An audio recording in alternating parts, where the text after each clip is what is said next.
দেখে কি মনে হচ্ছে না কৃষানি? এখন ঠিকই আমি হচ্ছে যে এইরকম একটা হ্যাট লাগিয়ে নিয়েছি। আমি হচ্ছে বাগান থেকে একটু লাল শাক তুলবো। আর হচ্ছে যেহেতু বাহিরে প্রচণ্ড গরম, এই গরমে হচ্ছে নিজের ফেসটাকে অন্তত একটু সেভ করতে পারবো। হাত তো আর সেভ করা যাবে না, ফেসটা একটু সেভ করতে চাচ্ছি, সেই জন্য এই হ্যাটটা লাগিয়েছি। দেখতে মনে হচ্ছে যেন একদম একটা কৃষানি। তো এখন চলেন আপনাদের সাথে শেয়ার করি আজকে গার্ডেন থেকে আমি কি হারভেস্ট করব। এই যে একটা বাস্কেটও নিয়ে নিলাম।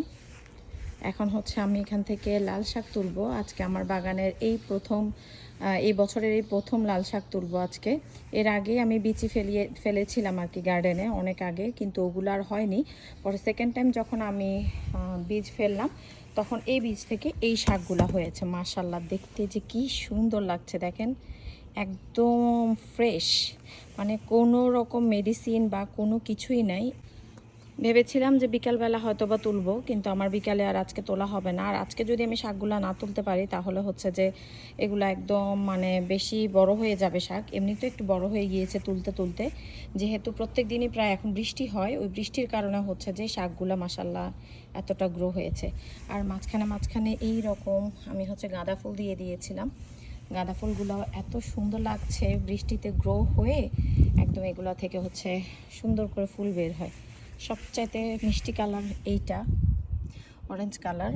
আমার এই পাশেও একটু আছে, এই যে এটার কালারটাতে এত জোস লাগে দেখতে। শাক তো তুলবো, কিন্তু এর আগে যেটা করব সেটা হচ্ছে আমি একটা গ্লাভস পরে নিব হাতে। এই যে এটা হচ্ছে টেম্পোরারি গ্লাভস, কারণ আমার খুব ভয় লাগে পোকা, আমি প্রচণ্ড ভয় পাই পোকায়। তো সেই জন্য যদি কোনো পোকা মনে হচ্ছে না আছে, তারপর আমার কাছে মনে হয় যদি কোনো পোকা থাকে যেন অ্যাটলিস্ট আমার হাতে না লাগে, সেই জন্য আমি এই গ্লাভসটা পরে নিয়েছি। এই যে এখন তুলবো।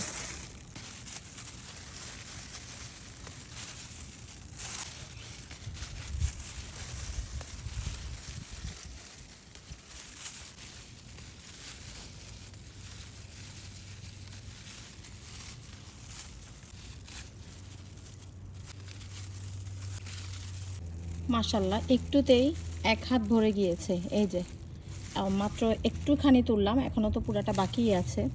কি সুন্দর ফ্রেশ শাক। গার্ডেন থেকে ফ্রেশ সবজি তোলার যেই আনন্দটা, এটা আমার মতো যারা হচ্ছে গার্ডেন প্রেমী তারাই শুধুমাত্র বুঝতে পারবে যে গার্ডেন থেকে ফ্রেশ শাকসবজি তোলার মজাটা কি হতে পারে।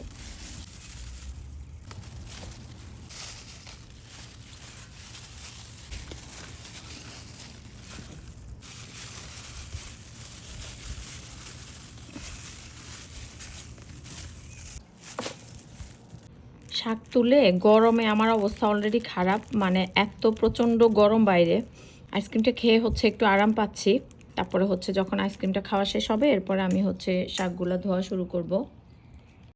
গার্ডেন থেকে শাক তুলে তারপর ব্যাকইয়ার্ডে আমি ওগুলোকে ক্লিন করে নিয়েছিলাম, ভালো করে পরিষ্কার করে। এরপর হচ্ছে আমি রান্না করেছি এখানে ছোট চিংড়ি দিয়ে। আমার ফারাজা হচ্ছে লাল শাকের ঝোল খেতে খুব পছন্দ করে, তো ওর জন্য একটু শাকে ঝোল রেখেছি আমি। ক্যামেরায় কেন জানি লাল শাকের আসল কালারটা বোঝা যাচ্ছে না, কিন্তু সত্যি কথা বলতে এত সুন্দর এই লাল শাকের কালারটা। লাল শাক রান্না করার সময় কিন্তু আসলে কিছু টিপস থাকে, ওগুলাও হচ্ছে জানতে হয়, তাহলে হচ্ছে কালারটাও নষ্ট হয় না আর কি। তো এই তো এটা হচ্ছে আজকে দুপুরের খাবার আমাদের, ছোট চিংড়ি দিয়ে গার্ডেন ফ্রেশ লাল শাক, আর তার সাথে হচ্ছে আমি এখানে একটু হচ্ছে বেক ফিশ করেছিলাম।